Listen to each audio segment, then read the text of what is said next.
Dia yang muncul dari padang gurun, Dia agung mulia. Shalom, saudaraku yang dikasihi Tuhan Yesus Kristus. Tanggal 10 bulan Maret tahun 2023, kita bertemu lagi di dalam kasih Tuhan yang ajaib.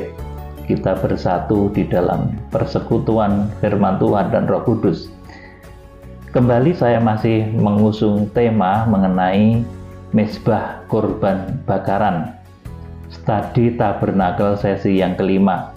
Saat ini saya akan mengambil tema malaikat penengah. Yuk kita akan baca ayatnya. Pak Nendra akan bacakan Keluaran pasal 38 ayat yang keempat. Dibuatnyalah untuk mezbah itu kisi-kisi, yakni jala-jala tembaga di bawah jalur mulai dari sebelah bawah sampai setengah tingginya. Amin. Jadi di mezbah korban bakaran itu ada kisi-kisi atau jala-jala yang terbuat di sini dikatakan dari tembaga. Kisi-kisi atau jala-jala ini kalau dalam bahasa Jawa gitu disebut sebagai sarangan bagian tengah, terletak pada tengah-tengah, setengah tinggi dari mezbah untuk meletakkan daging binatang-binatang korban supaya bisa dibakar dengan baik. Saudara, adapun kisi-kisi yang berada di tengah-tengah mezbah korban bakaran, posisinya berada di tengah-tengah mezbah korban bakaran, dari atas ke bawah itu berada di tengah-tengah, sarangan ya bahasa Jawanya. Ini arti rohani dari kisi-kisi yang terletak pada pertengahan mezbah. Itu secara umum adalah posisi Tuhan Yesus Kristus sebagai perantara, sebagai penengah, sebagai penghubung antara Tuhan, Dia yang Maha Kudus, dengan manusia. Kalau saudara membaca di dalam Ibrani pasal 9 ayat yang ke-15. Jadi kisi-kisi yang terletak pada pertengahan mezbah itu artinya secara umum menunjuk kepada Tuhan Yesus Kristus yang adalah perantara, penengah, penghubung antara manusia yang penuh dengan cacat celah dengan Dia, Tuhan yang Maha Kudus, dengan Bapa Surgawi.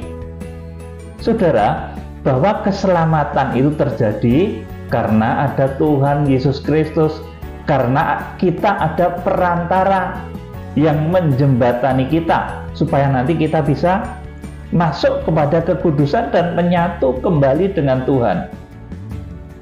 Dia menjadi jembatan keselamatan bagi umat manusia. Tuhan Yesus mendamaikan manusia yang penuh cacat celah, yang berada di bawah ini, saudaraku, penuh kelemahan, dengan Tuhan pencipta langit dan bumi yang memiliki sifat Maha Kudus, Maha Sempurna, Maha segala-galanya yang berada di atas.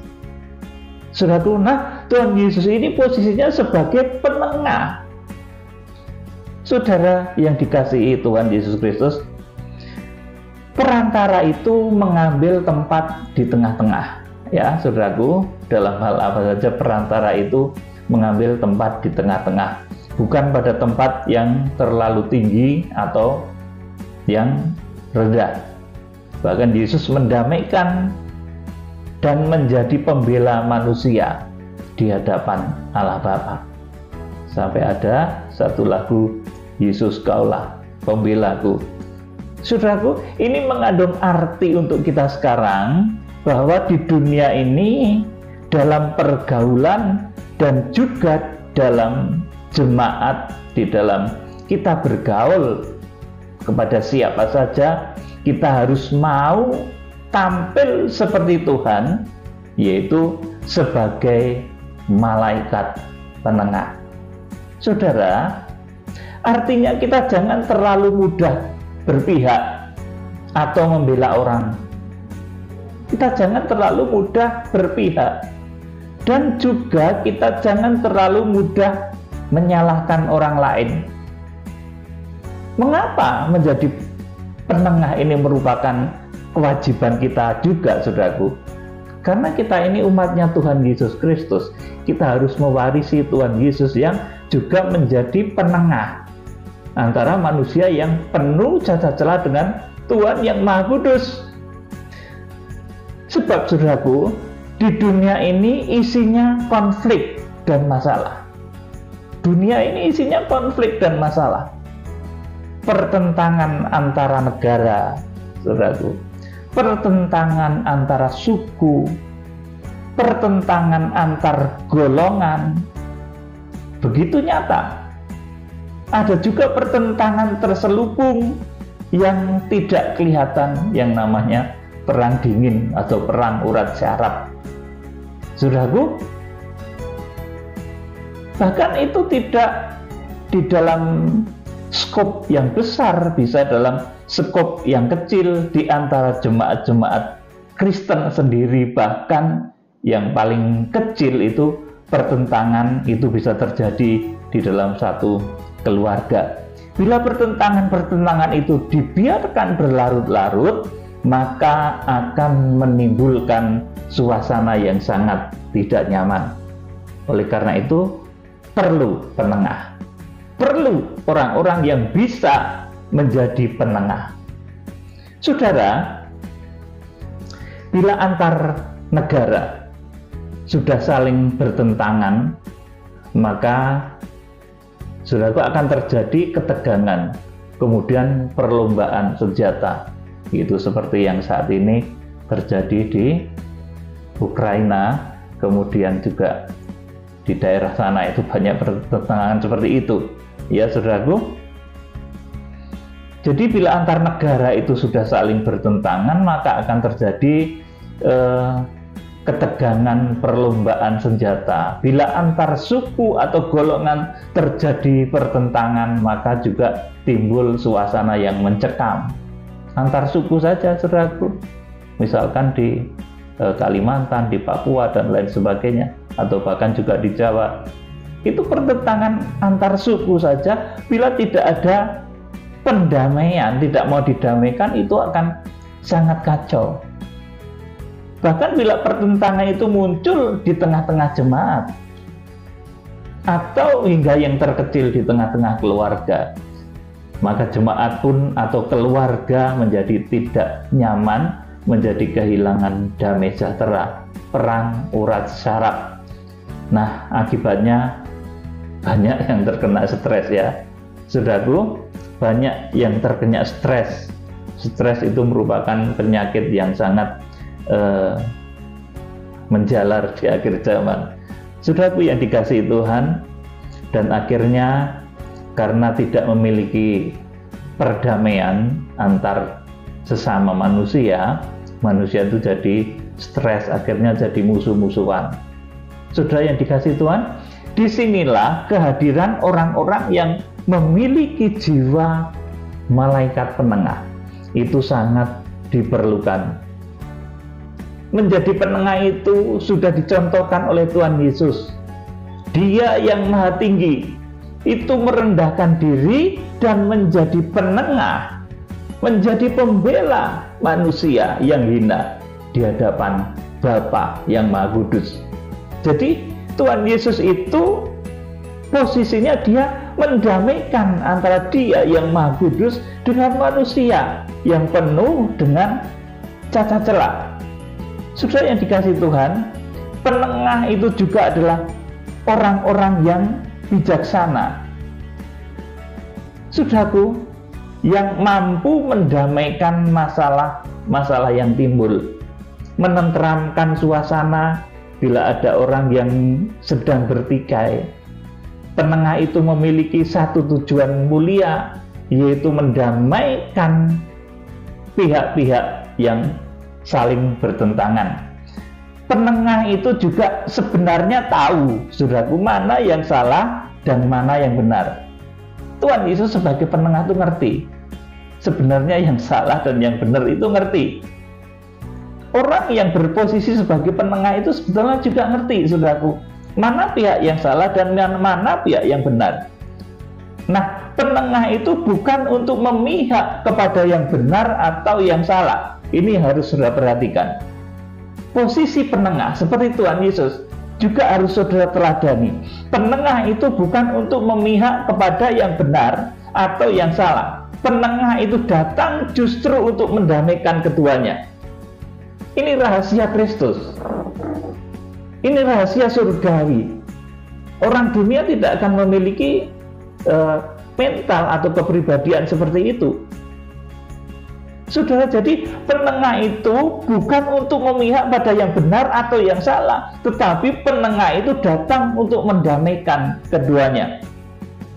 Mengajari yang bersalah itu supaya insaf.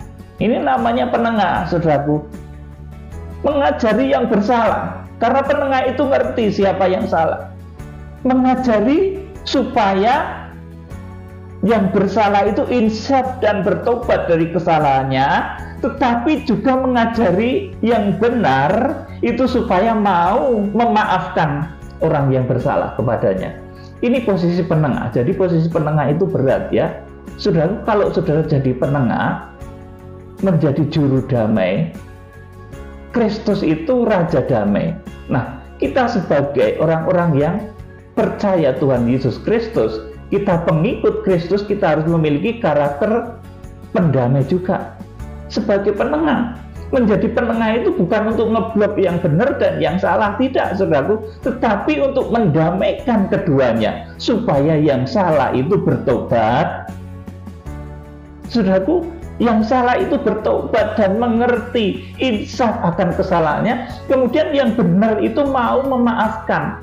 Ini posisi penengah. Saudara yang dikasihi Tuhan, jadi penengah itu bukan untuk memihak pada yang benar atau yang salah, tetapi penengah itu datang untuk mendamaikan keduanya, seperti Tuhan Yesus mengajari yang bersalah supaya insaf dan bertobat. Jadi kalau sudah ada penengah, ya saudara jangan ngotot lagi. Kalau salah itu dikasih tahu, dikasih nasihat, ya insaf dan bertobat. Kemudian juga mengajari supaya yang sudah benar itu mau memanfaatkan, mau memaafkan. Jangan menjadi sombong karena sudah merasa benar. Oh, aku yang benar, aku mau menerima maafnya, menerima permintaan maaf dari dia.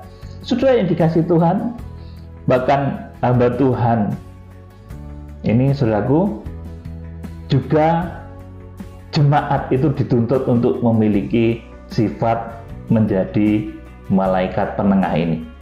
Saudara, kita ada untuk selalu membawa damai, menjadi penengah, mengajari bertobat kepada orang-orang yang bersalah, dan mengajari orang yang benar, yang sudah berposisi benar itu untuk mau memberi ampun.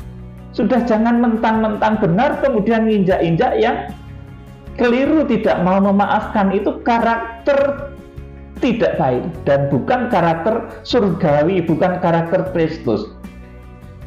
Sudah jadi menjadi penengah itu kita membawa damai, mengajari bertobat kepada orang-orang yang bersalah, dan mengajari memberi ampun terhadap orang-orang yang sudah merasa posisinya itu benar. Saudaraku yang dikasihi Tuhan, jadi menjadi penengah ini adalah sulit dan berat. Maka kita semua harus mulai belajar. Ingat, kalau ada pertentangan, kalau ada pertikaian, kalau ada permusuhan, dengarkan baik-baik, tetapi jangan pernah memihak terlebih dahulu. Perhatikan ya perkataan saya. Kalau ada pertentangan, kalau ada pertikaian, kalau ada permusuhan, dengarkan baik-baik, simak baik-baik setiap permasalahan, dan datanglah sebagai penengah seperti Tuhan Yesus Kristus. Mendamaikan itu lebih tinggi nilainya, lebih utama nilainya daripada kita memihak pada salah satu di antara orang yang bertikai. Nah, ini rahasia surga juga.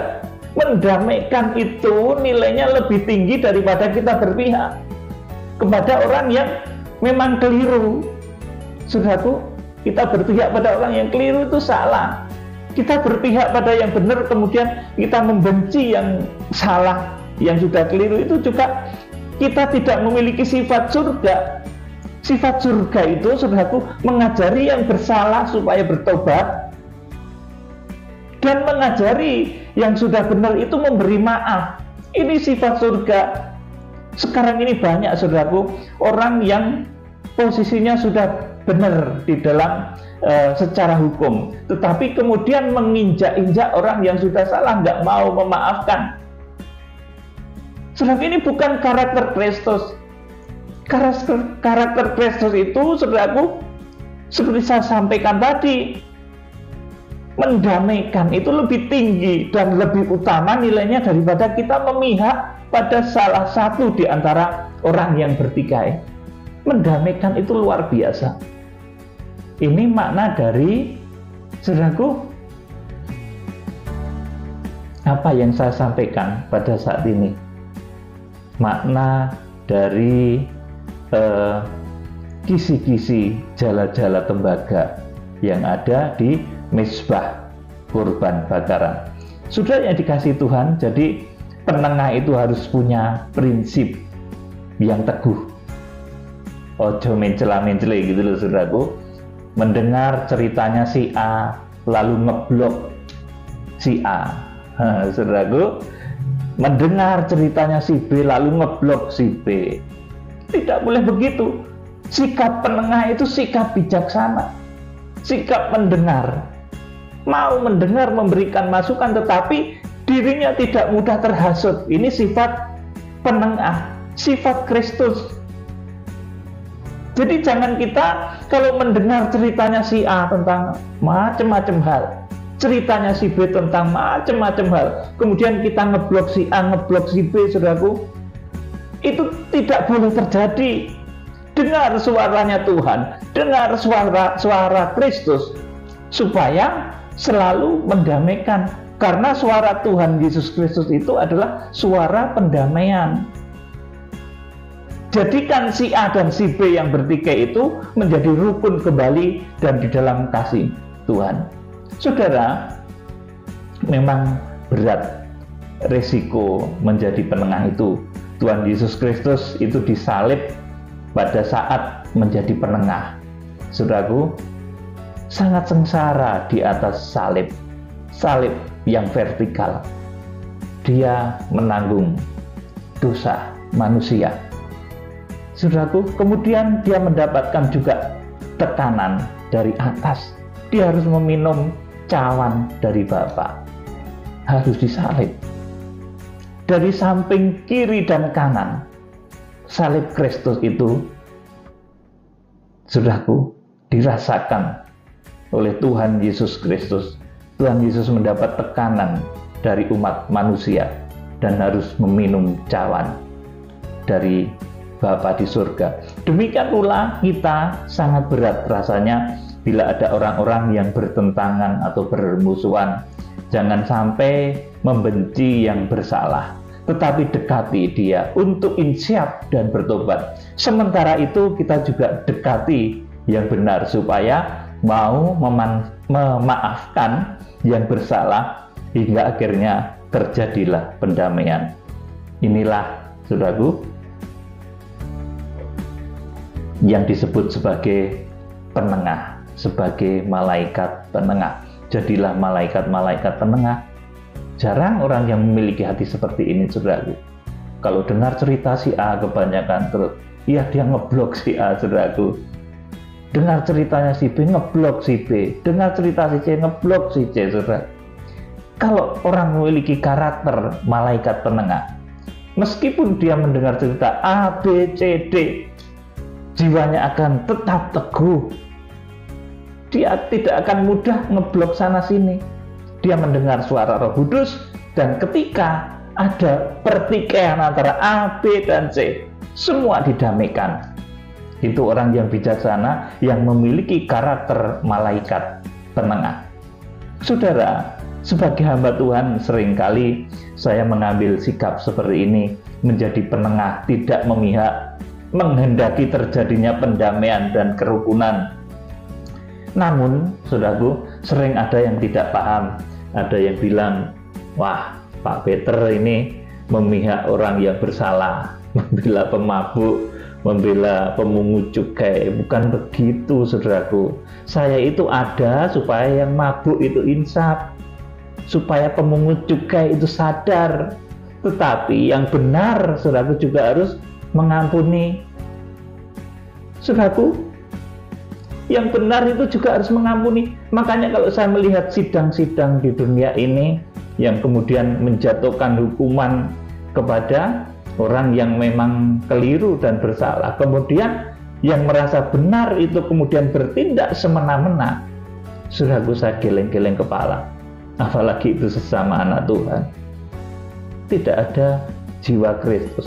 Kalau jiwa Kristus, saudaraku, ini akan memiliki karakter malaikat penengah. Itu pendamai, mengajari yang bersalah itu bertobat, tetapi yang benar itu jangan ngingkrik-ingkrik, bahasa Jawa nih. Saudaraku, jangan kemudian mentang-mentang. Harus didamaikan kedua belah pihak yang bertikai ini. Saudaraku, betapa parahnya dosa manusia ini. Andai kata tidak ada pendamai, Tuhan Yesus Kristus. Saudaraku yang dikasihi Tuhan, jadi orang sering tidak paham ketika kita menjadi penengah, memiliki karakter malaikat penengah. Saudaraku, seperti ketika saudaraku saya seolah-olah saudaraku kadang itu membela orang yang tidak membela, saudaraku, saya tidak membela, tapi saya itu ingin supaya yang bersalah itu insaf dan bersadar, bertobat dari dosa-dosanya, dan yang sudah benar itu mau mengampuni. Saudaraku, ini karakter penengah, karena yang benar pun akan menjadi bersalah bila tidak mau mengampuni. Saudaraku, kalau ada perdamaian, maka semua anak-anak rohani, semua anak-anak rohaninya Tuhan Yesus, anak-anak rohani saya juga, saudaraku, ini akan terselamatkan. Tetapi bila tidak ada pertobatan, tidak ada pendamaian, maka akan banyak orang-orang yang terjatuh dan terhilang.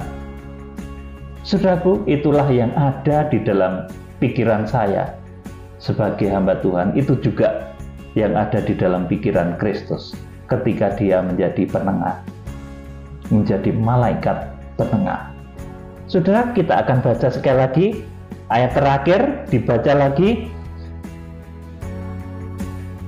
ayat yang tadi, Keluaran 38 ayat 4. Ini tentang kisi-kisi dan jala-jala. Ini artinya adalah menjadi penengah, menjadi malaikat penengah. Yuk dibacakan Pak Nendra.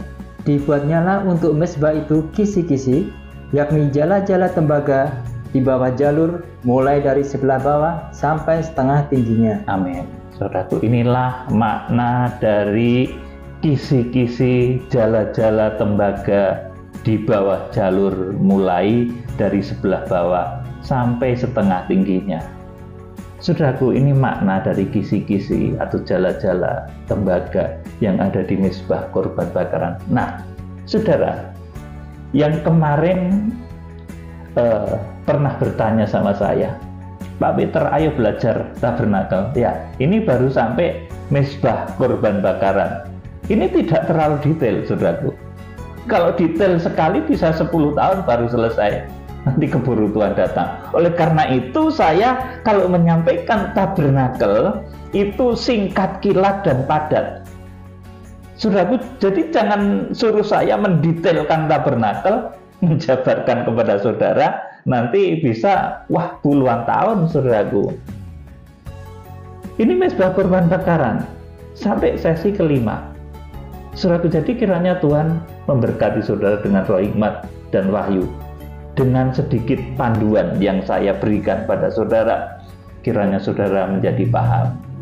Salam penuaian Tuhan Yesus Kristus, pemimpin besar kegerakan Kitab Wahyu, memberkati saudara. Haleluya. Amin.